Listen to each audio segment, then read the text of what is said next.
Hey, welcome to Let's Chat Live. I'm your host, Chris Revel. Joined with me tonight by Robert. Hello. We've got Wayne and Ashley from the Slay Queens podcast tonight. And instead of even me wasting anyone's time talking, let's bring on these wonderful people because that's what we're all here to see. Hello. Hi. Hi. Hello. Oh, well, welcome to Let's Chat Live. We're so excited to have you on. I was teasing this before we got on that I was listening to your podcast today, and so the first, like anyone does when you go to listen to a new podcast, you just scroll and figure out what grabs your attention. Yeah. Your Aaron Mendez episode was like, yep. Oh yes, love it's- that. Yeah, it's usually that one or Luca Magnotta that people gravitate Oh, for towards sure. the first. Big names. I'm from Meriden, Connecticut, which is like a couple towns over from Bristol. I have family in Oh, Bristol. okay. Okay, So like yeah. it was watching that Netflix documentary about him was like I saw my family's era like growing up, and then like my ex-girlfriend's high school is in it at one point. And then I worked in Massachusetts for a very long time and used to spend a lot of time at the was it like I don't know, like an Arby, not like a Chili's or something. We used to do trivia up in North Attleboro Yeah. all the time, and it wasn't uncommon where you would see members of the Patriots, but I don't know anything about football. So I Same. definitely Yeah. have like been somewhere where he has been pre-murder and had no idea who anyone was. Like, oh, who's that handsome guy? I don't care. Moving on. That's exactly right. That would have been me, 100%. I Yeah. was like, gotta be an actor. Yeah, that was a fun case. I enjoyed covering that one. I let Ashley fill me in on all like the sports related content. That's for but sure. Yeah, You totally did. I know. I love that dynamic of that. I was like, oh, that's so good because I was like, I don't know this, but like, man, what a. So I'm curious of what would make you jump into the true crime phase. I'm going to assume both true crime podcast documentary fans. Oh, for sure. Definitely, absolutely. So, what was the question? What would make us jump into the Like, true what- crime what- podcast game? Yeah, what's like because it's a very very popular type of podcast, which I think is fantastic because I'm a firm believer of a rising tide raises all ships. So like anytime anyone's jumping, I'm like great. But what I liked about your show, it was like a true crime podcast, but not like it wasn't like some of the ones like the I don't want to insult any of the bigger ones, but it's like they go into a small town and uncover and destroy, like find a cold case and kind of mess things up a little bit. But your show is not that, and it's much happier and a much better focus where it's like, oh, this is it's not exploitative. Well, thank you. I think starting out, we were both big fans of true crime, just the genre in general. We were also both big fans of podcasts, still are. I'm saying that like were as in past tense. No, it's still present tense. And I think honestly, we were both kind of seeking out an opportunity to make sure that there was a podcast out there that was discussing the things that people within the queer community would want to hear about mostly. And those are crimes that affect the queer community. So one day I reached out to Ashley. I did not give her an option. I said, we shall do this. We shall have a podcast that is true crime, but we will focus on kind of this demographic of people, this demographic of victims and perpetrators. And the rest is history, as they say. Yep. Yeah, I think that's the thing I love about it because I mean, so often you don't really, unfortunately, that it's so, especially in the trans community, like that stuff is so underreported, or by the time people hear about it, it has to be just disgustingly gruesome before it like makes a splash. So it's nice that you're taking it, and the fact that you also show that like sometimes they're perpetrators as well. Absolutely. That's true. Nobody's Equality. perfect. Yeah. Equality. That's very accurate. Yes. We are don't equal discriminate. opportunity podcasters. Queer people can murder too, everyone. I mean, Exactly. But Yeah, it you shouldn't. We're anti-murder. We're just going to throw that out there pretty quickly. Exactly. Yeah, that's Murder exactly right. Yeah. So, Robert, are you a fan of any like true crime podcasts, TV shows, any of that stuff? Did you do Serial? I was really into that one.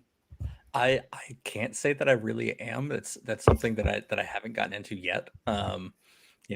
Especially over the last 6 years, because as you know, Chris, I've got 2 young kids, and that means that I don't get a lot of time to myself not watching things like Bluey and Paw Patrol. So I haven't yet, but it's something that I'm interested in and that I'm looking forward to giving a listen to. Yeah, I tell you, I don't know, anyone else have like when I was in college, I had like a year I was just like super obsessed with like serial killers. Yes. Oh, 100%. Yeah, like MSNBC used to do all those specials on like Jeffrey Dahmer and Ted Bundy and all that Mhm. stuff. Yeah, I think I read Helter Skelter when I was in like 7th grade. Nice. Oh, yeah. Ninth grade. Okay. Nice. Oh, that's so. I was just listening to Bryan Cranston on a, I think Conan O'Brien's podcast, and he was telling some story that he saw He like was like when he was like a little kid, he saw Charles Manson at the horse farm or whatever. I just like, oh my god, that's so weird. Like I didn't see that movie. I was at Once Upon a Time in Hollywood. I think Yeah. it like, got depicted. I was like, Mhm. oh, that's so strange. How many Mhm. famous people were near Charles Manson? That's so crazy. Probably a lot. Yeah. A lot. Well, and you know? know, Manson has ties to Cincinnati. Yep. Wait, he does? I don't know Yeah. tons about the Did not Mansons. know. Yeah, Manson has ties to Cincinnati. I'm not sure if he grew up here, but I know he spent a period of time here. And there's a bar in a part of town that's called Mount Adams. And to this very day, they don't serve any tequila-based drinks because they said a young Charles Manson showed up there once, got completely wasted on tequila. And this is in a place called Mount Adams. So they have a very beautiful patio area that overlooks all of downtown Cincinnati, literally on the side of a hill, on the side of a mount. They said with his liquid courage from the tequila, a young Charles Manson tried to jump off of said balcony. And after that experience, they said, you know what, we're taking tequila off of the menu. We're not serving it anymore. And as of 2021, they're still not serving tequila to this very day because of Charles Manson. I feel like a fraud because I did not know any of that. Wow. Wow. Okay. Yeah. Oh my goodness. Wow. What's the name of the It's Mount Adams Tavern. Okay, that makes sense. That Wow. makes Yeah, sense. best view of the city. Oh, 100%. Yeah, best view of the city. You can't go there and get a margarita, unfortunately. Thank you, Charles Manson. Ruin it for everyone. So, it's the worst thing you could ever do, Charlie, right? That's okay. I'm a vodka guy anyway, so you know. I've been to Cleveland, but I've never been to Cincinnati. Did I say that wrong? I had a little too much addy at the end of it. Cincinnati. It Cincinnati. No, was very you're good. northern of you. Yeah. I know. New It's- England yeah. out. And being from New England, like you get this raised with this like view of the South and the Midwest, and it's unfortunately it's very negative. And then when you go there, you're like, oh, this is great. Everyone's nice. Yeah. The food is good. Yeah. Like people a lot aren't their to state do. government. Like it's like Yeah. you don't just I don't know. Every time like I was traveling cross country, so we only got to spend a little bit of time in Ohio. But I really, well, I mean, the Rock and Roll Hall of Fame was incredible. Cleveland was beautiful, and Yeah. then the food was so good. Cleveland then- definitely has its spots. Yeah, That's the cool thing I think about cities in Ohio is that you know how a lot of cities have a very specific like food or type of food that they're known for, right? Mm. I think cities in Ohio, especially Cincinnati, which is the one that I've lived in for the last several years, so I can speak of that. I don't think we have that one specific type of food that we're known for, and that gives us the opportunity to kind of pull from other types of Mm. foods or things that other cities are more well known for. So we have a bunch of different things that are just really, really good rather than focusing on one specific I love that. dish. I But can yeah, agree. it's really good. And actually, you're in Kentucky, but right in that area, that's still a little weird for me to really think. I mean, he's the one in Kentucky. Oh, I'm you're in not Kentucky. Yeah. You're in Cincinnati. Yeah. Okay. A lot of people have a difficult time like geographically wrapping their mind around it. But if you consider the fact that literally the northernmost part of Kentucky meets the southernmost part of the state of Ohio. So I live in the northernmost part of Kentucky. I can literally stand in my front yard and look to the right and see the state of Ohio. So yeah, geographically, I'm super close. I'm 6 minutes from downtown Cincinnati. That is so cool. Yeah, Probably a lot cheaper than if you live 6 minutes from like anywhere else. exactly. Yeah. Exactly. And I'm Yep. a bargain shopper, so it works out well for me. Yeah, I lived in Providence for a long time, and now I'm in Warwick, which is not far at all. But you know, the price difference is ridiculous. But like, my wife is from New Jersey, and they were like, say that she grew up in the same distance of we are to Providence as like from Manhattan, from like New Jersey. Oh my God, the price is insane. Like Yeah. it's like you get. Well, we're not here to talk about prices, housing prices in northern Jersey. So That's I'm funny. curious. I would like to know how far do you all go back, and how did you all meet? Go ahead, Ashley. Oh, good question. So when exactly did Hunter, so his partner is how we met, but like when did he move here? It's been about 2 years. So yeah, I had taken a part-time job when I went off on my own as an independent stylist. I took a part-time job for health insurance at Starbucks, and Hunter had just started working there, and we were like the new hires together, and we just kind of clicked and became really close really fast. And enter stage left Wayne, his partner. We hung out all the time, especially like at the time my fiance was living in Texas. So whenever she would come to visit, we basically just did everything together. So I guess 2 years. That's Wow. how long it's been. Oh Right wow! around 2 years, yeah. Yeah. I lit up because I'm a former barista as well.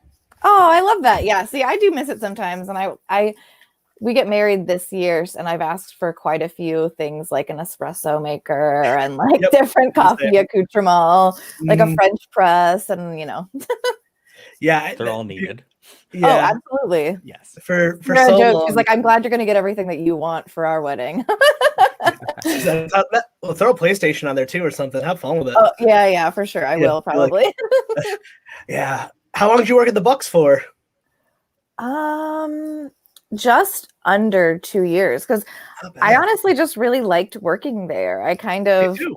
I enjoyed the benefits, and like it just got to the point though where with the pandemic and everything, and when we opened back up at the salon, I was just so slammed that I just couldn't do both Oh, yeah. anymore. Yeah. But I still miss it.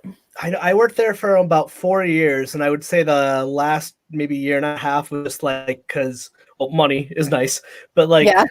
it just I liked it. Like Yeah. it's kind of I maybe like rose coloring, like was that looking at the past of rose colored glasses, but I had such a positive experience. I worked at a couple of them. I worked at one in Connecticut in like the suburbs, but then when I moved to Rhode Island, I worked at one in it was downtown Providence inside a hotel. We were like one of two in the entire country that was corporately owned but in a hotel. So Okay. it was like Starbucks it was such a unique experience because like this is a perfect example, and this happened to me one day. I was like ringing out a customer, and we were just chatting for a while, like just being friendly because I'm hot take. I'm sure you're surprised I'm kind of chatty, and of course if you're at Starbucks, if you're talking, you don't have to clean. That's true. That's so many people do that. You're right. Hated me for that. And then I remember talking to this woman, and she's like, "Oh, I'm just here from LA. I'm an actor." Like, "Oh, good luck. That's so hard." And then she like her mother and her like almost did a spit take of their coffee and like started laughing at me, and they walked out. And then my friend Carl working, Christopher. He's this older gay man. He's like, "Christopher, do you have any idea who that was? That was the Queen Viola Davis. Oh my God, you made such a." Wait. sorry? The one gay man here had the emphatic reaction. Oh, Yes. yeah, shocking. Oh my gosh. To Viola Davis's credit, when we were watching her get into the car. The valets pulled up her car. We watched her open the door for her mother, get in the front seat, and Viola got in the back seat. And I remember just being like, "Wow, Aw, that's I can really see that. nice." I can see That's that. how you know she was raised right. Yeah, and a normal car too, and because she Yeah. has Rhode Island ties, so I think she was doing a commencement speech Oh yeah. or something. And then like 2 hours later, I had to ask a homeless person to leave who had peed themselves while falling asleep drunk. And when they got up, they took a swing at me, and security had to tackle them. Oh, well, life's all about balance, right? Yeah, One extreme to the other. that's the Starbucks experience for me. It's like, and even the one in Connecticut was the same way. It's like mostly normal, sometimes a celebrity, which is always really cool. And then usually like two meth heads having sex in the sink and they break it and it floods the store. Yeah, that's so accurate. That really is. Yeah. I'm trying to find a tangent here, and I'm struggling. So, how did you all? So you've known each other for a couple of years. Did you have a background in podcasting or in performance or anything? No, not at all. Actually, Really? we dove Wow. in complete amateurs, And Bravo. I often say that I think we would be a little further along in kind of the podcast game, and I think we'd be a little more successful right now in the podcast world. Air quotes successful, if we had maybe a little bit of background and a little bit of experience, and the learning curve weren't just so huge for the two of us. What we had was a love for each other, a love for true crime, and a lot of personality. And everything else we struggled with, but I think we just celebrated our 50th episode, just recorded our 50th episode. Wow. Yay. And That's amazing. Thank you. And I think we finally got into a place where we're starting to not sound like two people who are just fumbling with a cheap microphone. So We found our rhythm, I think. yeah, Yeah. we finally got it. But no, we had no background in podcasting whatsoever, any sort of editing or music or performance art. We just had a passion for what the idea was and said, we're going to do this as well as we can. I love I it. love that. Yeah. Well, the three things you had are the three things you can't teach. Yeah. Well, good. Everything else like personality, Thank connection, everything else. You can learn to edit, you can learn everything else, but those are the three things you need. I didn't get that sense from listening to your show that you were just a couple of goofs on a cheap microphone. It didn't come off that way at all. No. Thank you. Thank you. That's awesome to hear. Yeah. Yeah, I started mine in 2013, and then it's wow. kind of an addiction. It it grows. And well, yeah, it's just same thing. No real background. Just I want to do this, and then I just never stopped, and then it just kind of grew into this whole. Then I teamed up with Robert's wife about last year, and then it's kind of gone into a whole nother direction, which we absolutely love. It's definitely an evolutionary process that seems at some point to just kind of take on a life of its own. I agree with that. You have merch, which you're wearing that awesome shirt, by the way. Which, if anyone out there, you could buy that on their merch site, site, web That's store. right. I don't know what it's called. I will say too, it's not always this big on someone. I buy clothes super huge. This is an extra large in the men's size. So it wouldn't take everybody's chest up this largely. Me and Robert and I were like, "Oh, what?" That wouldn't even never even cross my mind. I was like, "Oh, cool." But That yes, makes sense. we do have a merch shop. We do merch through threadless.com, and we are easy to find everywhere on all platforms, on all streaming platforms, on all social media, and at Threadless, of course. Slay Queens Pod across the board. You can find us really easily. And I love the merch. It's really great. I own one of just about everything that we offer, just because I'm that sort of guy. And Let's see. it's My really notebook right here, and you turn it around. Yeah, that's me and Let's Chat team as the Golden Girls. I love it. That's amazing. So I love everything about that. We love the Golden Girls around here. We Oh my God. do. Yes. Robert, are you down with the GG? Hey, you know who I'm married to? Do you Yeah, think it's that true. I'd be allowed if I wasn't? That's I true. have a fun Golden Girls fact that I literally just learned last night. Do Okay. tell. And I I'm cannot wait sharing for it with this. everyone. I'm literally stopping strange people on the street and going, "Hey, did you know this?"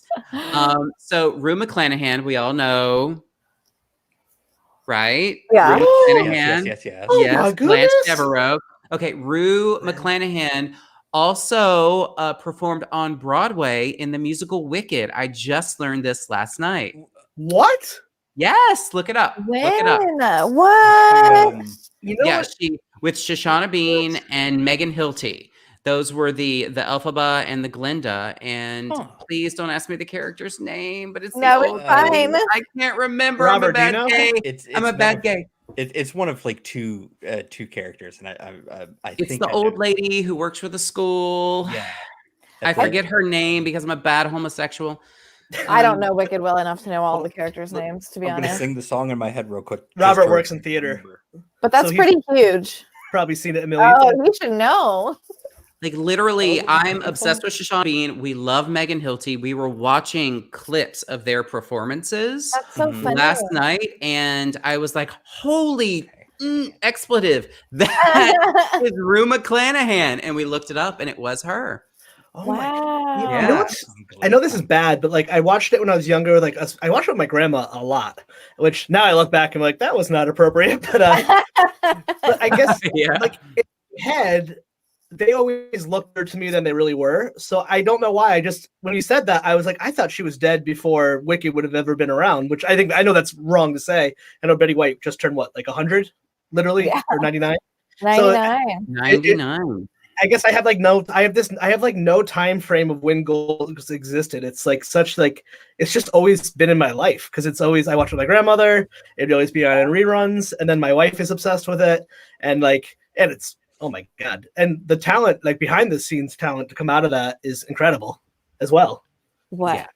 Arrested Development, because that's where we got was it Mitch Hurwitz and Jim Vallely who made Arrested Development are Golden Girls writers, and they got a lot of their humor in sitcoms that they took to Arrested Development, which is one of my favorite shows ever made, to Golden Girls. If you go back and watch Golden Girls, you'll like hear those little Arrested Development jokes now. Sense. I've never. Wow. Huh. And did you ever see the what is it, the Spin of Don Cheadle, Golden Towers or something like that? Golden Palace. Yes, with the young Don Cheadle. Yeah. Yeah. I tried. I just. Oh, it's terrible. It lost. It lost a little something for me, but I did cheat. By the way, I cheated. I googled, and Rue McClanahan played Madame Morrible in Wicked, and she began that role in May of 2005. Yes. Which, wow. Yeah. Is she still with us today? No, she is not. She passed. Okay. I think just Betty. I think Betty's the last one. Wow. So we must protect her at all costs. All costs. National treasure and then some. I agree. He really is. 100%. I agree. Wow. 99. I remember in the summer, my wife and I had gone to Newport for the weekend, and it was like when the numbers were low enough in the pandemic, we had to take that. We took a risk. We're like, I just gotta get out of this house, and like we got a hotel, and and we have a small child as well. So that joke about parents is true. It's like parents get a hotel to sleep, and we ended up like just eating a ton of edibles and watching like a Betty White documentary. Oh, that's on amazing. Netflix, right? Yes, It's so good. so good. That's It's the so marriage good. I want someday. Oh, Yeah. Yeah, that's all I ever want in life is Absolutely. Betty White. You know, to embarrass myself more, our last trip we went to Maine for a weekend. Same thing, lots of edibles, and then we just listened to Dolly Parton's America, the podcast, like when we were traveling.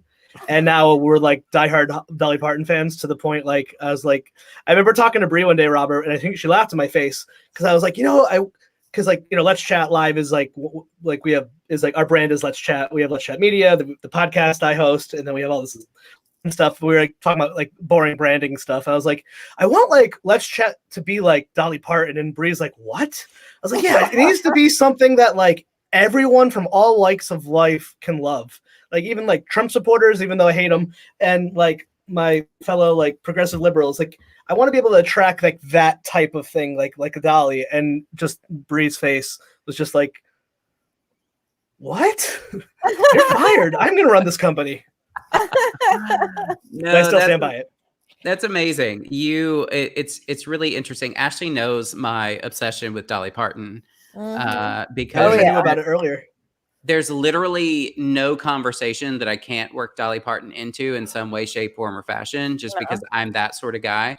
But this is really, I say this on our podcast all the time. So if you listen to it, you'll hear me say it annoyingly. This is serendipitous because literally a friend of mine sent me an article earlier today, the one about how Dolly Parton turned down the Presidential Medal of Freedom twice from Donald Trump. What? Yeah, it's Dolly doesn't do politics.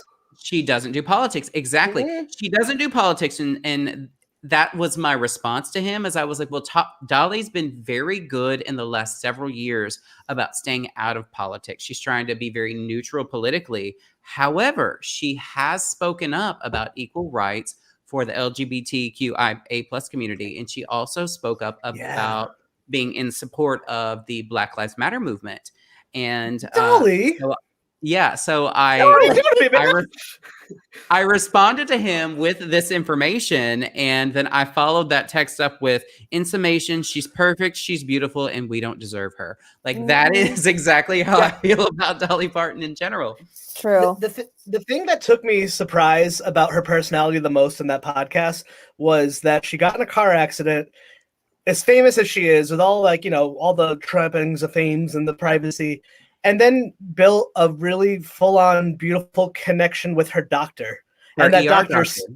and that doctor's son was Jed Adam Robb, who made the podcast from Radiolab that I love. But it just like she didn't like what a weird thing to be in the hospital at that level of fame, being like they just like cannot. And even like in the podcast, Jad's like, I don't understand this at all. It's like I don't know why they get along. I mean, we find out later on that like where he grew up in Lebanon sounded very similar, but it was beautiful. But it was just what kind of person does that? And I don't know. And then on top of that, she's possibly the most gifted songwriter in the history of music. I think that's fair. I agree. Yeah. 5,000 songs, probably more now. I mean, I think if I'm pulling from my useless facts about Dolly Parton Rolodex that's in my head, if I'm pulling that information correctly, because Ashley knows that I have this. Lay it on. I love this. I believe, if I'm not mistaken, and somebody can at me and correct me, if I'm not mistaken, Dolly Parton wrote the only song in the history of the Billboard Top 100 that has placed within like the top 100 3 separate times in 3 separate decades. The only song to ever do that. And of course it was I Will Always Love You. Yeah. Because it hit the Billboard Top 100 when she released it originally. It hit the Billboard Top 100 when it was part of the soundtrack for Best Little Whorehouse in Texas. Yep. And then it hit the Billboard Top 100 when Whitney Houston sang the song as part of the Bodyguard soundtrack. And I mean, that's historic. You can't argue that unless, of course, those facts are incorrect, in which somebody should correct me. That sounds I think that's correct. No, I think you're definitely correct. Because I think that's correct. I take Dolly pretty seriously. Yeah. And she was in a Spider-Man movie. Pretty cool. Yeah. Pretty cool. She's just amazing. She can do no wrong. And then, I bought my wife the book for Christmas, the like really big, I don't know what's called, about her life. And like, it's so funny. Like I've always known who she was, but I just didn't quite until that podcast. And excuse me, I think that's part of the thing I love about podcasts, like that it brings you into these little niches of things you may never have ever found. And now I'm like, I'm 36, and the first time in my life, I'm like, I am a diehard Dolly Parton fan. We listen to her all the time. Her music is so good. And I was never like a music fanatic. Like I liked it. I didn't know much about it, but oh my God. And now like we'll be listening to I Will Always Love You. I'm like, and we start having to get in the backstory, like, oh no, the bonus. What was something Wagner? What was that guy's name? I forgot. Porter Wagner. And like, oh God. And that song and the Whitney cover too is just like beautiful. The thing that I thought was so amazing about the podcast, I mean, it was all amazing, but my favorite aspect of the podcast was how they went into a lot of detail Mm-hmm. about how Dolly is this just righteous, amazing feminist, and people overlooked that for many years because she herself included.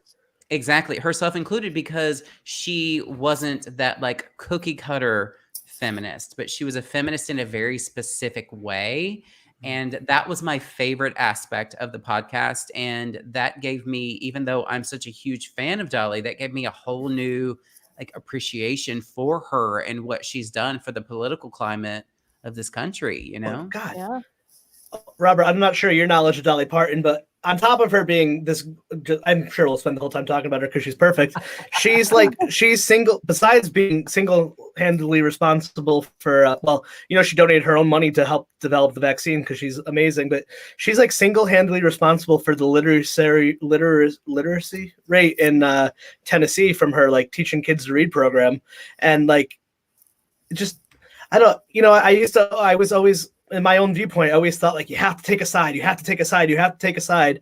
And then hearing Dolly talking about how she just is, her heart is so big and she believes in forgiveness for all, no matter what, like that. I took that to heart, and it really changed. Like that podcast, it won a Peabody and it did wonders for our industry. But it was as beautiful as it was as a podcast of about her, I don't know if it would have worked if it was in a documentary. I think it had to be audio because it was so intimate. But my favorite part is when they go to the Blue Mountain Hills with her nephew, and like everyone's got guns and like, oh my god, it's so funny. Yeah. Are you a Dolly fan, Robert? Are you about to be? Dolly is one of the only artists that I want to work with that I haven't. That's so, amazing. In my professional life, she's one of the only ones that I haven't been able to work with. How do we make that happen? I'm sorry, go ahead. How do we make that happen? Well, we need people to start touring again, which means people need to start wearing masks and take vaccines, and the pandemic needs to go away. And do the right thing. My job at a concert venue will come back, and I can start doing that. And then somebody just needs to give us the money to book her. I'll give you some. Three steps. It'll happen. It'll happen. We just need to get on the other side of the pandemic. Did you say you work in theater? Yeah, my background is in theater as a lighting designer, and before that as an actor, and now I work at a concert venue. Yeah, because from what I understand, at least before the pandemic, 9 to 5, the musical 9 to 5 was doing reasonably well, and I would have loved to have seen that one. Well, I work at the Performing Arts Center I work at is a 1,000-seat theater, and with Virginia's regulations, we're limited to 50 people out of 1,000 seats. So all we've been doing is movies, and I'd love to tell you that we get 50 people. On average, it's 15 to 20. So. Oh wow! Wow. Hey, we're trying to. I was saying on this podcast last week, my goal is just to give people an hour and a half, 2 hours of release from the world to think about something else. So I'm here to do that so much. Oh, I do. That and hugs. I miss hugs. Yeah. I don't mean to be too braggadocious, but I had my second shot of the vaccine last week. So on February 6th, I'm officially I'm still going to be safe and everything, but I'm going to go to a movie this weekend. Oh, good. What are you going to see? I think they're just playing old movies, so I don't even care. I'm just going to go sit by myself. Yeah, I was like, I don't care. I'm a frontline healthcare worker, so that's why I got it. Nothing bad. I didn't no sneaky tricks. So I've been working at a hospital during the pandemic, and it's as awful as it sounds, but we're getting this far, so that's good. But yeah, this pandemic sucks. Yeah, it does. Hot take. Yeah. World exclusive. This is the worst. Breaking news: the pandemic still sucks. Yeah, and we're still doing it. I'm still doing it. Yeah. The funny thing too is when it first hit, I remember online and the narrative, oh my God, is this the end of podcasting? And I remember when I started my show, and everyone's like, man, you missed the boat. The golden age of podcasts was 3 years ago.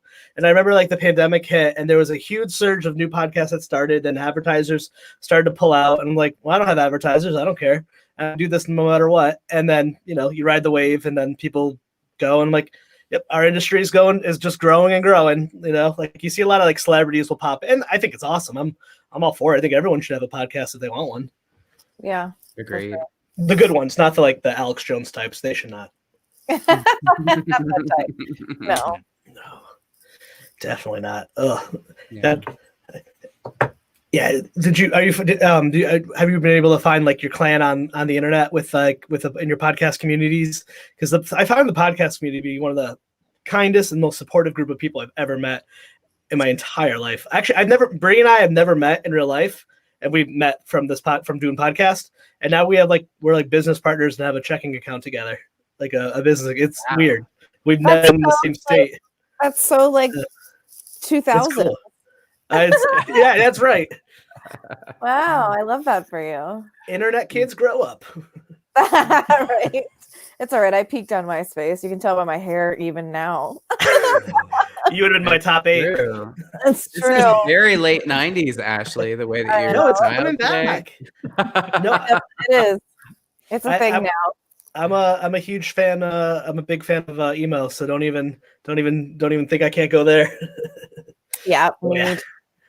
Right when we turned it on, I'm like, all right, yeah, we're cool. I assume like punk rock chick, we're good. Absolutely.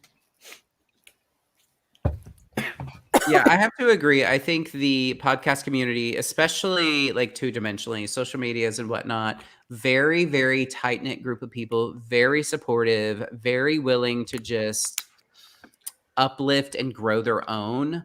And I have found that super, super, super beneficial in just trying to grow our little podcast from its inception.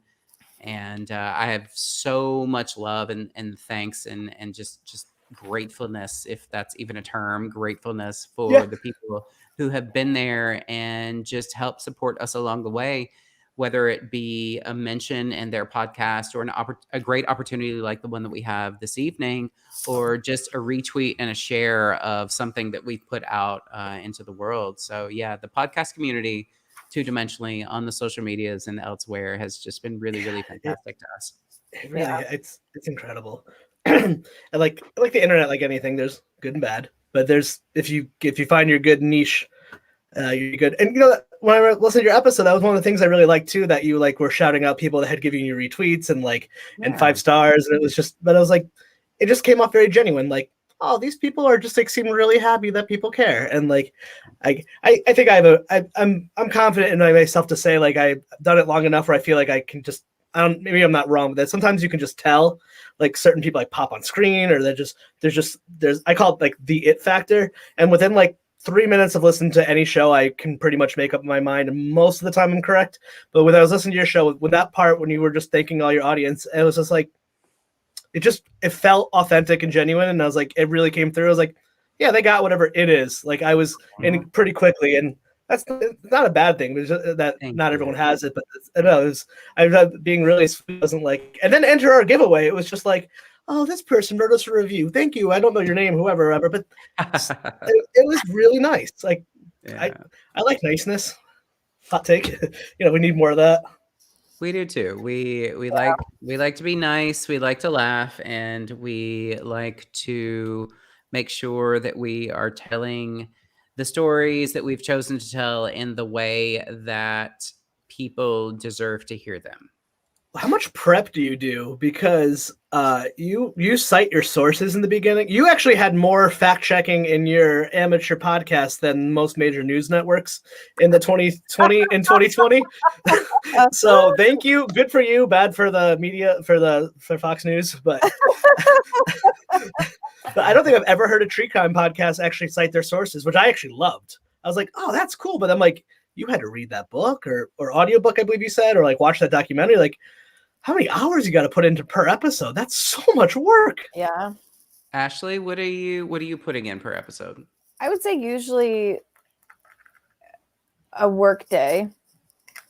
Like if I'm going to sit down for a couple of hours, probably maybe like a half work day, but that is why I call it a part-time job. And a lot of the times too, say if it's like we're watching a documentary or a movie or something, I'll watch it once first and not really do any work on it, and then go back and watch it again, and then be like, okay, I'm gonna sit down and like watch and do my research. And if I'm doing like the recap of the episode, my fiance can't watch with me. Like the first time it tried to happen, she was like, you pause it every 30 seconds and then you rewind and then you go forward and then you like, I'm getting whiplash. I can't do it. Like I'm leaving. I have to go somewhere. So yeah, that's what it's like. That's what it is. I would say like, I don't know, like 4 or 5 hours though, really, to get a script ready. That's incredible.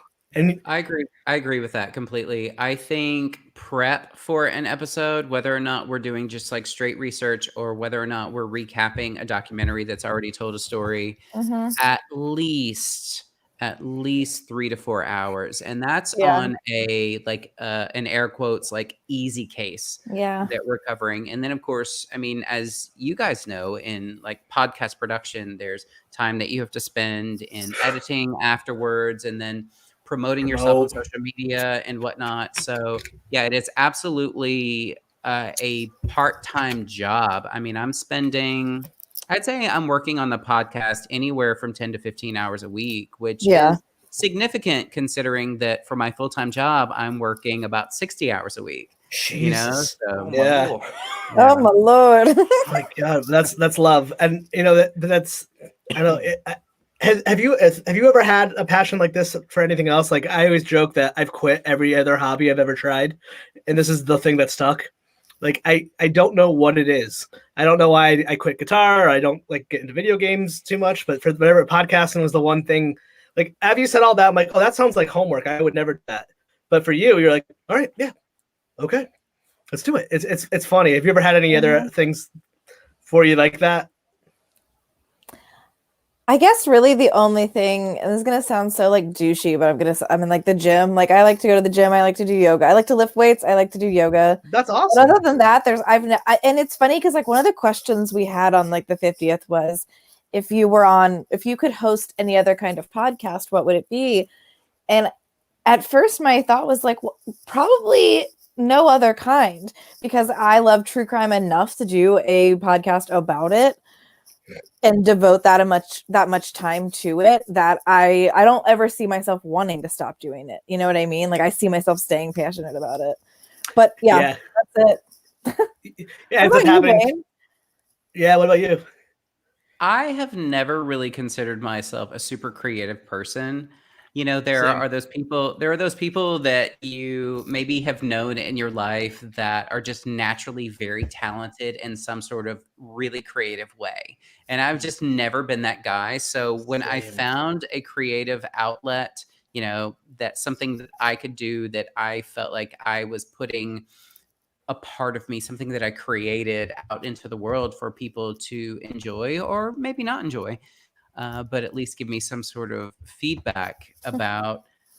That was podcasting for me, and I don't know that I'm going to get that sort of satisfaction, that creative outlet from another source. So I don't see myself doing anything vastly different in the future. I could maybe see myself doing a different type of podcast, maybe, but I'm just really passionate right now about what we're doing specifically, the types of cases that we're discussing and giving a voice to the people that we're, you know, telling the stories of.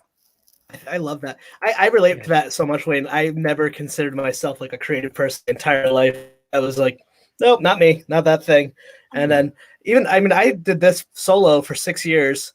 And even then I would not even, for 5 of those, I would be like, I'm not creative at all. And it was more recently, I'm like, okay. It wasn't until this time last year, Bree joined me as a producer. And at that point, we were going to produce Let's Chat with Chris Revel, my podcast together.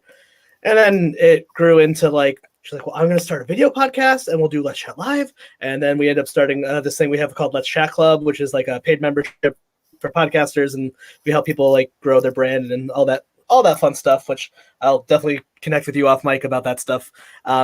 So it's the same thing. It's like, I never planned on doing anything else. I feel the same way. It's like whatever I sometimes I've joked with my therapist, like if I was like in Castaway, like if I'm in an airplane that goes down and I get stuck in a stranded island, I'm gonna find a Wilson and start interviewing it. Like it's just it's not gonna stop. It will never go away. I love that you made that reference. I'm sorry, go ahead. Oh no, go ahead.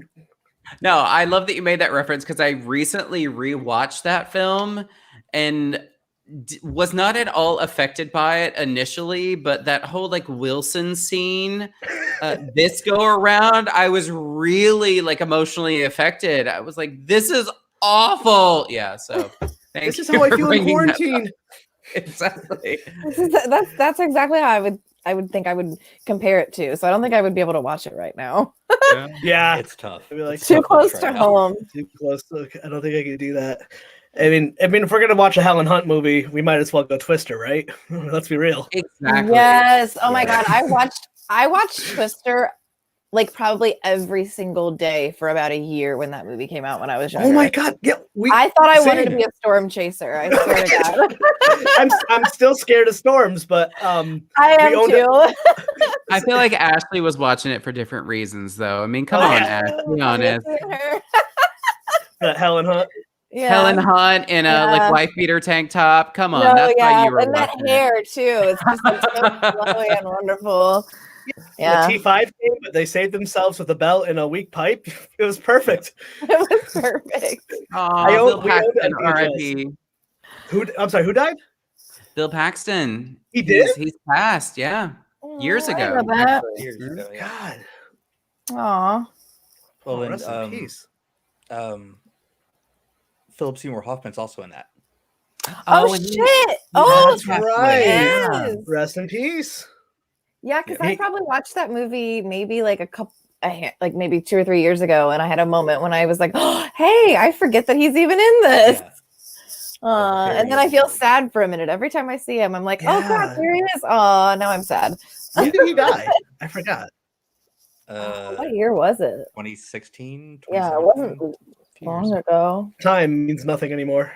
It really doesn't. No. I was like, oh, that's right, because he died from a heroin overdose. I remember that was being like, it was quite the shock. I work in the substance use community with the in the recovery community a lot. So like, I remember like one of my clients be like, "Oh yeah, I could tell."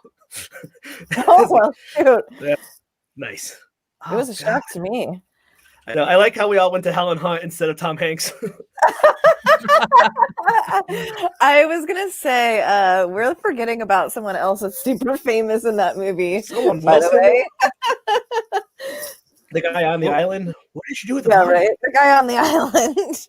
The most disturbing / impressive thing about that was the amount of weight that he lost from when they began filming to the time that they finished filming. Yeah. And at the time, Yeah. I think I recall having read something about the diet that he was on in order to lose that dramatic amount of weight in such a short period of time. And it was something like he sustained on just like watercress soup for, like a 4-month period of time. And I was like, I think I would rather like bash my own skull in with Right. Wilson.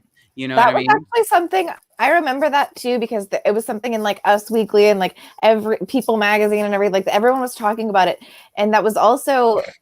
I remember that other movie with Adrian Brody, The Pianist. Yes. Did Okay. you ever see that movie? Yeah. People didn't like that movie, but I thought it was great, especially because I was obsessed with the fact that he really did like look like he was dying. Like he dieted down so hard, and I just like applaud. Like that's commitment right I there. know. That's Tom- commitment. Did And that Tom movie Hanks win a is bunch of rich. awards? What'd you say?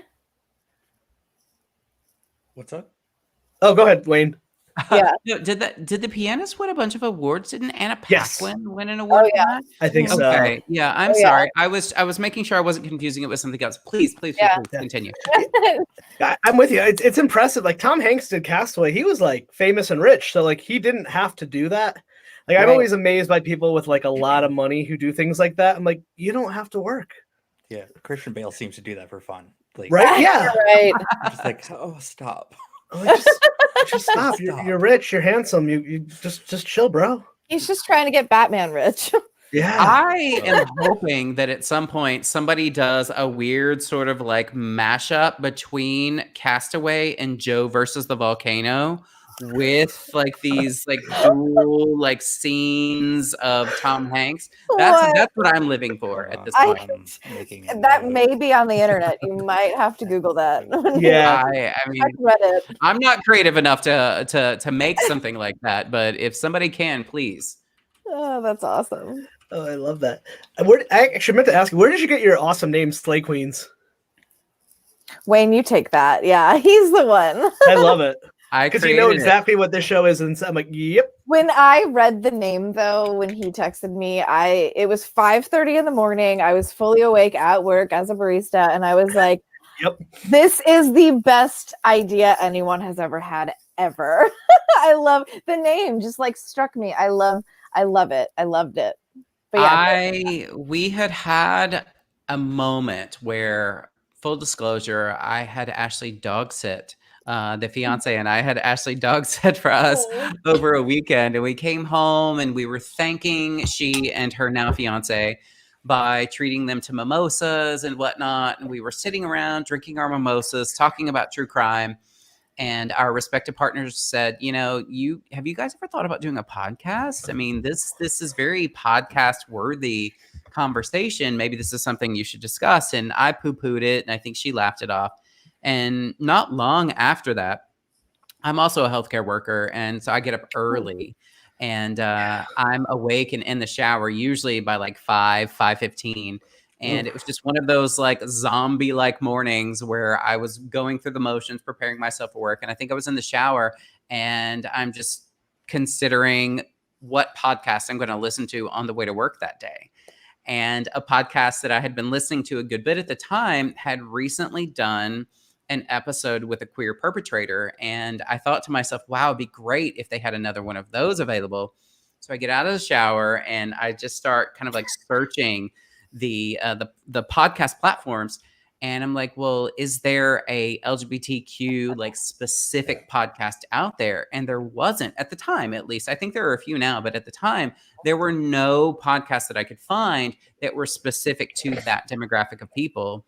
And because I knew that somebody had already suggested to Ashley and I that we should do a podcast, I literally texted her at like 5 a.m., 5:30, 5:15, something like that. And I was like, we shall, not like, can we shall have a podcast, and we will only talk about LGBTQIA plus true crimes, and we shall call it, I don't know where the name came from. It was just one of those like zombie-like inspired moments that I had. I said, it shall be called Slay Queens. It's perfect. Yeah. And then your art, your logo too. It's like it just pop. Like, yeah.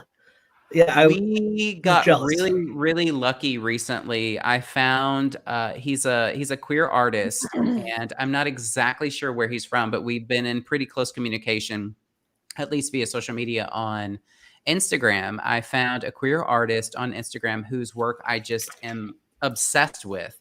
And I surprised Ashley by reaching out to him, and I said, hey, we're a podcast, we're true crime, we're also very like queer centric. Would you be willing to work with us and create some new artwork for the show? And he did just this really, really, really fantastic job. I'm obsessed with it. And if anybody's interested, he can be found on Instagram. His name is @Ro, R-O, as if, ASIF on Instagram. And he's so talented, so amazing. He was so easy to work with. And I can't say enough about how pleased I am with the art that he did for us. Ro, as if. I'm writing that down too, because we're always looking for more artists. Actually, the background on my phone too. Oh, I love that. Hold on. I want to see if you can. That is funny. It's all the girls from Sex and the City. Yeah. Reboot coming. I just pulled up his yeah, he's so talented. I just don't have enough good things to say. Yes, for sure. So I have a bunch of his stuff like screenshot as backgrounds. So fun.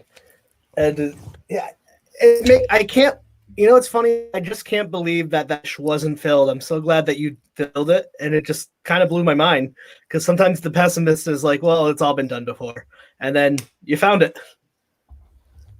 But definitely. Like, when they said to do a podcast, I was like, another true crime podcast?" But then when he said that, I was like, I mean, there's not a single one out there. There's not. I mean, there's definitely are some now. I've definitely seen maybe 2 or 3 at least, but. Yeah. And often too, like whenever so an LGBTQIA person like is being portrayed like a crime, usually they're the victim, and usually like it's which is good, but like it's more very heavy and heartfelt, and it's always like about extreme hate crimes, which your personalities are so opposite of what you're talking about, because you're so fun and lively and bubbly, but you're talking about murders, which I think brings like it's not serial. It's not just all. I'm not sad by the end of your episodes, even though you're talking about really sad stuff. I think that's the main goal, right? Is to not leave people like super depressed when we're done.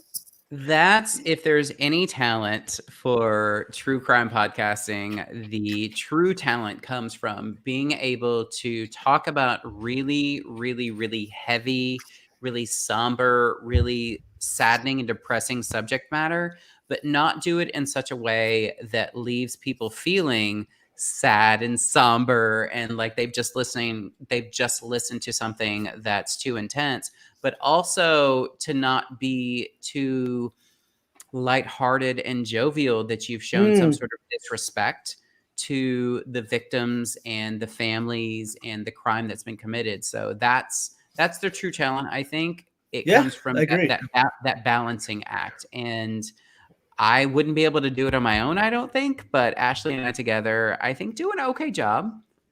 We try. I think more than okay. Yeah. Thank you.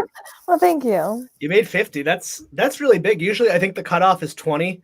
Like if that's like the big hurdle. If you make it past 20, that's like the go. Like most people won't go on your show if you don't have 20 episodes under your belt, because usually they're gonna just end. Like I've guested on podcasts that just I was like been the first guest and then the podcast never aired or did one episode, which is fine. I'm not like I'm not famous or anything. I'm not one of those people. But I was like, yeah, that makes sense. That makes sense with 50. That's that many hours of your life. Is it? I think that's true. I think I just put out 200 and I forgot what number. I just put 2 something out, and then I was like doing and there's like at least 20 lost episodes, which I'm sad to say over the years. I was like, oh my god, I've done way too much of my life. Well, no, I'm happy I have, but like I put a lot of hours in this. That's a lot of my life, yeah. Oh my god. When you say it like that. Yeah, like think you're like if you look at iTunes or in your iTunes or like whatever where it tells you the amount of hours of like your music or podcast. You ever look at your pod like there's over 24 hours of my voice that exists on the internet and someone's listened to it? That is surreal. Yeah. It blows my mind. Yeah, it blows my mind that, I mean, we're not the biggest name in the podcast industry. Maybe one day we will be. Not yet. But we're not the biggest name in the podcast industry, but I try not to think about it that way. I try to think about the fact that over 15,000 times, people that I don't know have listened to me talk about true crime on purpose. You know what I mean? They did it intentionally. So that's amazing. And Ashley and I, they listen to my silly dad jokes, and Ashley make fun of me mostly. Laughing at them. The greatest thing about the podcast, besides the community, is this like the numbers are like so different comparatively to like YouTube or something. So like, you know, like you need to have like 1 million YouTube subscribers, whatever, to make a dime. But like podcasting, because it's such an intimate, like you get that parasocial relationship, like you don't need 1 million listeners to like make money off of it. Like there's people like my brother and me, like that's their career. And like, they're not famous. Maybe they're more famous now or definitely in certain communities, but like my parents have no idea who they are. Like it's incredible. Like, and that's what we're striving for too. It's like, yeah, we don't need 1 million listeners, but if we could have like 10,000 diehards, like you can make a career off of that. And like, to me at first, you're like, oh, that's a lot of people. We're like, oh, I'm going to do it anyway. Might as well try. Yeah. Might as well try. Yeah. And then, which is now it's fun too. Now we're just kind of veering off left and right and doing all this more fun stuff with it. It's just so much fun. It's so cool. I can't believe it. The community, the people it will connect you to, or I'm sure if you had that experience, it still surprises me. I'm often shocked at the easy connections that we're able to make with these people that I would never in a million years have thought I would have any sort of experience with in my entire life. Like Kathy Kleiner, who is a Ted Bundy survivor. Yeah. Recently started following us on Twitter and listening to our podcast, and I am so mind blown by that. I can't even describe. And she listened. You know who's got a podcast you should try to get on their radar? OJ Simpson's no, not OJ Simpson. It's the woman he murders sister, Nicole, what was that her name? Okay, Nicole Brown Simpson. Nicole Brown Simpson's sister has a podcast all about having her sister murdered. I listened to one episode and was broken down into tears because I'm a father and I couldn't do it. That makes sense. But yeah, the fact that she listened, that's cool. We were just floored. Wow. And there's so many true crime podcast fans out there. You could do like fun like I know like the like I don't know, it's cool too when the celebrity comes into our world. Like my wife and I love the new Queer Eye, and like she loves Jonathan Van Ness's podcast. I was like, it hasn't happened, but I was like, I mean, maybe we're kind of. I mean, if Karamo's my guy personally. Oh, I love but, that. Me too. But like, I was like, oh, she's like, you should try to get him on your show. I'm like, I won't, but I'll try. And it hasn't happened. But it was just like that moment of like, it's just so weird that these people that you like build that connection with, and you like kind of feel like it's like, oh yeah, we're in a world now. Have you moved into like thinking of doing like a bonus guest episode and have like have her on or something? I don't know. What do you think, Ashley? It intimidates me, but I think we could definitely talk about it. It would be awesome to do. It's a great opportunity. I have this weird hesitation. Like, what would I say? Yeah, I have this weird hesitation, as in we're not a big enough name until we reach. I don't even know like what number that is, but I have this weird hesitation. Yeah, where I'm like, well, we have to reach a certain status before we could even reach out and attempt that sort of thing. But I also realistically have to consider that she thinks we are a big enough, for lack of a better term, she thinks we're a big enough deal that she's listening and she's following. Yeah. So maybe we should just throw caution to the wind and be like, hey, Kathy, like, come be on the show. Help us out. Help us out, gal. I've had this conversation in therapy several times, and it always comes down to like, well, this, that. I'm like, I forgot. I think of something like I was trying to someone I wanted to have on, and I was like, oh, it's a dream. I don't know. They're like, well, why not? I'm like, and I like blurred out like, what if they say yes? Yeah, pretty much. That's exactly right. Yeah. Then what the hell do you do? What do I say? What do I ask? Asking is easy. Yeah. I don't know. I don't know. I'm not sure if you've had this where I feel like it's doing the podcast has improved my personality. Where if I get like anxious or socially awkward in a scenario, I'm like, pretend you're on a podcast, and like I can like kind of turn into show mode a little bit, and like just be a better communicator with people. It's so funny, and like I know I've gotten to talk to like some of my heroes, and it's still that weird that same thing. But like I was like looking back at like we were just talking with Brie about this the other day. Like looking back, I'm like, why did I have the audacity to ask some of these people on when I'm literally sitting in my bedroom when like professional studios existed? And I don't know. Sometimes dumb ignorance can really, or no, you know what? Have the confidence of a mediocre white guy like me, and you're gonna do it. Word of advice. Yeah, you gotta have that. Just what is it? Just have that white senator. What does my wife call it? Like a white male senator confidence. Oh, gosh. Well, and sometimes it really is just you considering, what do I have to lose? What do I have to lose by this? Because I mean, if we're not like the top tier, the biggest name in the podcast game, what do we have to lose by asking these phenomenal people that are so highly regarded? What do we have to lose by saying, hey, could you maybe? I mean, we've got nothing to lose, right? And then, they might say yes, and then you're like, ugh. They might say yes. Yeah, I know. I didn't mean to leave you this with here's a good idea, and then go stress over it. No, I can BS anybody, truly. Like, as you've all experienced this whole hour, I can BS anybody for a period of time. So I can absolutely do that. It just takes the nerve for me to work up to that point. God, that's so crazy. I was just talking about that at work today. I'm like, I've never met a serial killer, and they're like looking at me like, why would you? I'm like, I know, just I don't know. I know. Yeah, that's right. I was actually well, because I just found this out that there was a famous serial killer in the town I live in Rhode Island in like the 80s that I'd never heard of until like last week. I think his name was Craig Price.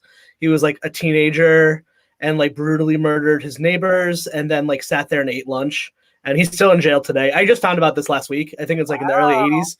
And I'm like, ask anyone in Rhode Island. So I've been asking everyone at work, like, have you heard of this person? They're like, oh my God. I'm like, well, I live in Warwick. So I was like, maybe I should make I actually had that thought. I was like, I'm going to make a true crime podcast. And I was like, I don't have time, so I just stopped myself. I don't have time. Well, if you do, then you should have Ashley and I on because Absolutely, Absolutely. I'd love that. Oh my goodness! thank you.